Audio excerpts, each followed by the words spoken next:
يافا، هل لك أن تضعين في حيثيات الحادث وما الدافع للقوات الإسرائيلية كي ترتكب هذا الفعل الشائن؟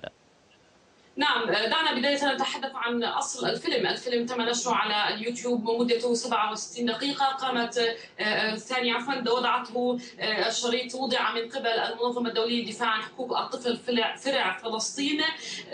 يظهر في الجيش الإسرائيلي وهو قد قيد شاب فلسطيني وأخرجه من الجبل العسكري، ومن ثم جعلوا في مقدمة عناصر الجيش الإسرائيلي كدرع بشري ليحميهم، وهو مقيد اليدين مغمى العينين. وبالتالي كانت هنالك انتقادات جمة للجيش الإسرائيلي لاستعمال الفلسطينيين كدروع بشرية. عبرت المؤسسة عن حالة من الصدمة نتيجة هذا الفيديو والذي صور في منطقة أبو ديس إثر مواجهات يوم الجمعة. لكن الناطق باسم ما سمي بحرس الحدود الإسرائيلي نكر أو قال ولم يعترف بوجود هذا التصوير، وقال بأن ما تم هو عملية نقل للمعتقل ليس أكثر.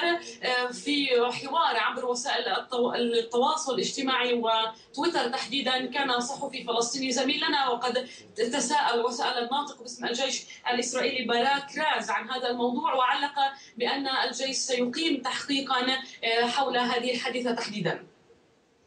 إذن من رام الله مراسلتنا يافا ستيتي، شكرا جزيلا لك.